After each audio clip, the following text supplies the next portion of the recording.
दोस्तों, क्या आपको पता है कि हमारा भारत का इसरो बोले तो भारतीय अंतरिक्ष अनुसंधान संगठन इस समय जबरदस्त फॉर्म में चल रहा है। हाल ही में भारत ने ऐतिहासिक कारनामा करते हुए चंद्रयान-3 की ऐतिहासिक लॉन्चिंग और लैंडिंग कर पूरी दुनिया की स्पेस एजेंसियों के कान खड़े कर दिए थे। उसके बाद बैक टू बैक मिशन करते हुए इसरो ने अपने महत्वाकांक्षी मिशन आदित्य L1 को लॉन्च किया, जो अपने निर्धारित पॉइंट पर पहुंच चुका है और अपना काम भी शुरू कर चुका है।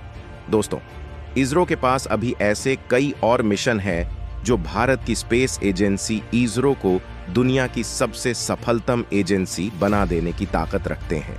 इसकी लिस्ट बहुत लंबी है, लेकिन इस लिस्ट में जो सबसे बड़ा मिशन है और जिस मिशन से दुनिया में भारत का बड़ा नाम हो सकता है, वह है गगनयान मिशन। दोस्तों, अगर गगनयान मिशन को लेकर बात करें, भारत गगनयान मानव अंतरिक्ष उड़ान कार्यक्रम को पूरा करने के लिए 6 से अधिक देशों के साथ सहयोग कर रहा है। देश फ्रांस, रूस, ऑस्ट्रेलिया, संयुक्त राज्य अमेरिका, यूरोपीय संघ और चीन हैं। तो चंद्रयान-3 और आदित्य L1 के बाद सबकी निगाहें इसरो के महत्वाकांक्षी अभियान गगनयान पर टिकी हुई हैं, जिसके जरिए भारत के 3 लोग भारतीय यान द्वारा ही अंतरिक्ष जाएंगे। 400 किलोमीटर की ऊंचाई पर 3 दिन के इस अभियान के बाद गगनयान के यात्री समुद्र में लैंडिंग के जरिए वापसी करेंगे। गगनयान इसरो के 3 अंतरिक्ष मिशन का एक ग्रुप है। इसमें 2 अभियान मानव रहित हैं, जबकि तीसरे में मानव को भी अंतरिक्ष में भेजा जाता है। बताया जा रहा है कि इस मिशन में 3 अंतरिक्ष यात्री भेजे जाएंगे, जिसमें से 2 पुरुष और 1 महिला होंगी। इसरो की योजना पृथ्वी की सबसे करीबी कक्षा में मानवयान भेजने की है। अगर गगनयान मिशन सफल रहा तो अमेरिका, रूस और चीन जैसे चुनिंदा देशों की फहरिस्त में भारत भी शामिल हो जाएगा। सिंपल में कहें तो कहने को तो भारत के 3 स्पेस यात्री स्पेस की यात्रा कर धरती पर सकुशल वापस लौट आएंगे।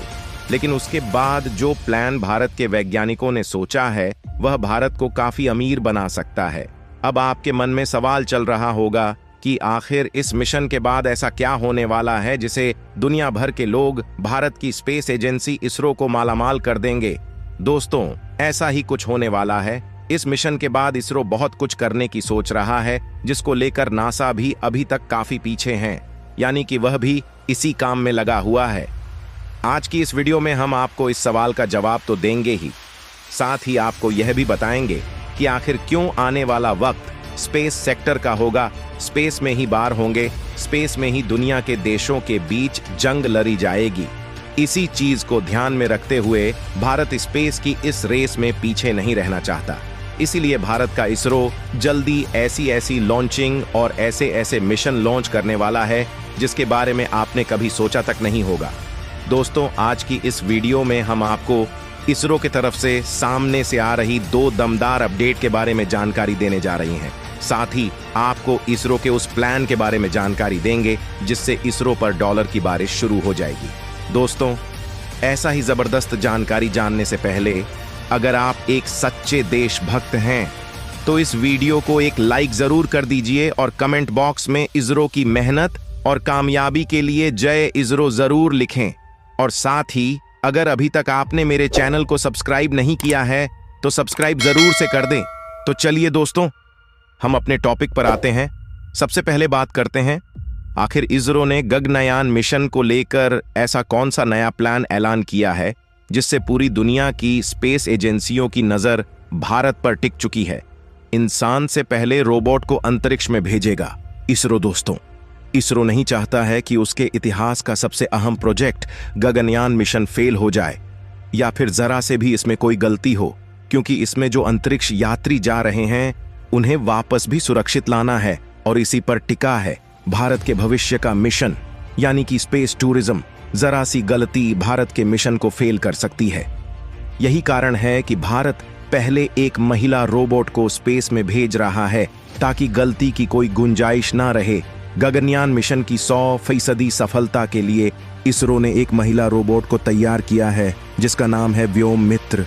इसरो इस महिला रोबोट को जल्दी ही स्पेस में भेजने वाला है, यानी इस मिशन की तैयारियां कर ली गई हैं। व्योम मित्र की सफलता के बाद जल्द ही इसरो अंतरिक्ष में यात्रियों को भेज सकता है। गगनयान मिशन अगले साल यानी 2025 के लिए शेड्यूल है।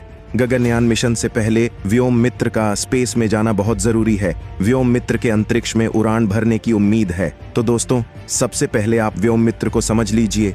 व्योम मित्र संस्कृत के दो शब्दों से मिलकर बना है, व्योम और मित्र। व्योम का मतलब है स्पेस और मित्र का मतलब है दोस्त।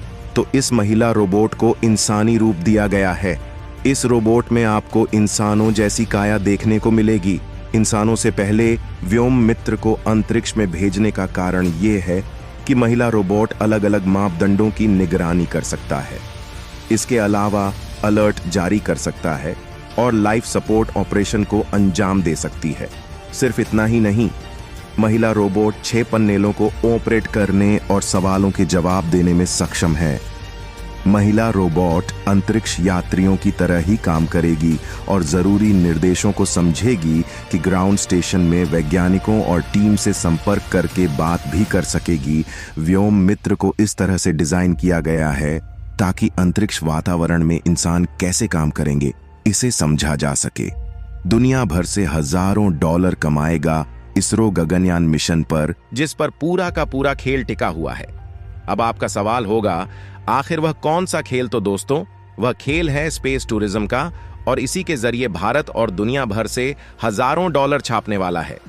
भारत के इसरो को लेकर व्यापक स्तर पर तैयारी की है, लेकिन इससे पहले गगनयान मिशन का सफल होना बहुत जरूरी है। गगनयान मिशन के साथ जाने वाले अंतरिक्ष यात्री जब सकुशल वापस लौट आएंगे, तब उसके बाद इसरो स्पेस टूरिज्म के तरफ अपने कदम बढ़ाएगा।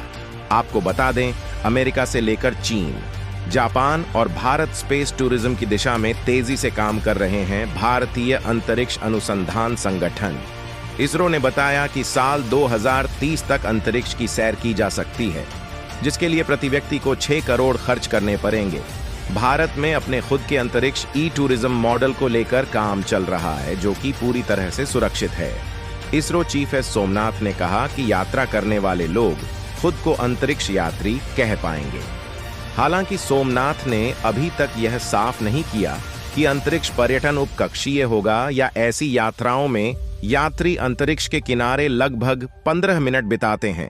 केंद्रीय राज्य मंत्री विज्ञान में टेक्नोलॉजी, परमाणु ऊर्जा और अंतरिक्ष डॉक्टर जितेंद्र सिंह ने फरवरी में राज्यसभा में एक प्रश्न के लिखित उत्तर में जवाब दिया है।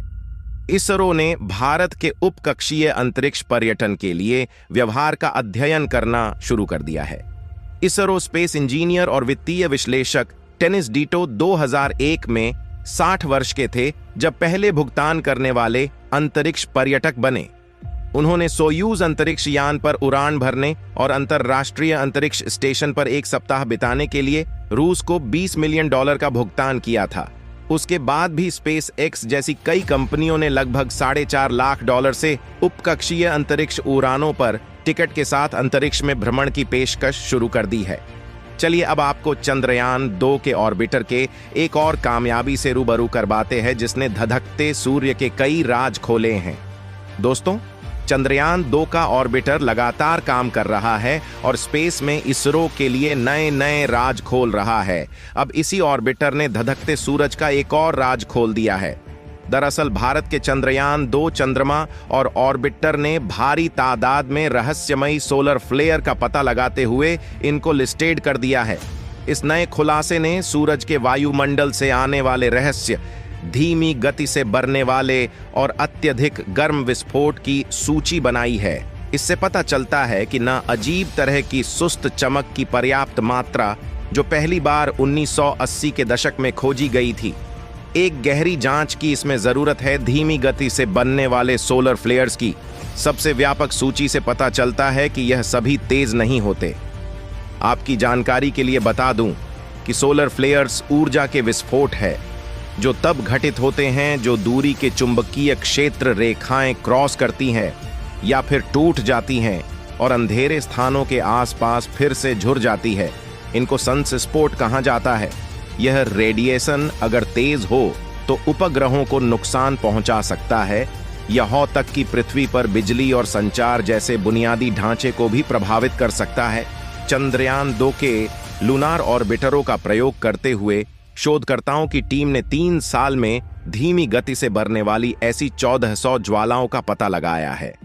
इससे पिछले 40 वर्षों के सौर अध्ययन के दौरान पाई गई लगभग 100 धीमी ज्वालाओं की सूची में एक अहम इजाफा हुआ है। साल 2000 के दशक की शुरुआत से ही सोलर फिजिक्स कम्युनिटी में इस बात पर आम सहमति थी कि ज्यादातर सोलर फ्लेयर तेजी से बढ़ती तीव्रता वाली होती है, उसके बाद धीमी गति से क्षय होता है।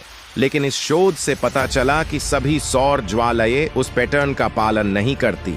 इस शोध टीम को कैलिफोर्निया विश्वविद्यालय के अरविंद भारतीय बलवन डिएगोनल ने डील किया है।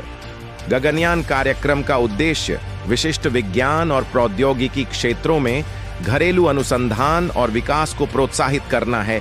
यह परियोजना देश के वैज्ञानिक और तकनीकी विकास को भी बढ़ावा देगी, बौद्धिक क्षमता और नवाचार को बढ़ावा देगी। गगनयान पहल भारत के लिए एक महत्वपूर्ण राष्ट्रीय प्रयास का प्रतिनिधित्व करेगी। इसके अलावा इसरो उद्योग, शिक्षा और राष्ट्रीय एजेंसियों की मदद से मानव रेटेड लॉन्च वाहन, crew escape mechanism, orbital module और महत्वपूर्ण बुनियादी ढांचे का विकास करेगा। देश के निजी अभिनेताओं ने विशेषज्ञ क्षेत्रों में विशाल ज्ञान स्थापित किया है, जिसका प्रभावी रूप से कार्यक्रम में उपयोग किया जाएगा। तो दोस्तों, इस वीडियो में फिलहाल इतना ही। वैसे ही इसरो की इस शानदार सफलता और गगनयान मिशन को लेकर आपकी क्या राय है? आप अपनी राय हमें कमेंट के माध्यम से जरूर बताएं। इस वीडियो को एक लाइक जरूर करें और अपने दोस्तों तक इस वीडियो को शेयर करें ताकि उन्हें भी जानकारी मिल सके। और दोस्तों, मेरे वीडियो को देखते हैं लेकिन सब्सक्राइब नहीं करते हैं, प्लीज मेरे चैनल को सब्सक्राइब कर दे और बेल आइकन को ऑल पर सिलेक्ट करना बिल्कुल ना भूलें। मिलते हैं किसी और नॉलेजेबल वीडियो के साथ। वीडियो को अंत तक देखने के लिए बहुत बहुत धन्यवाद।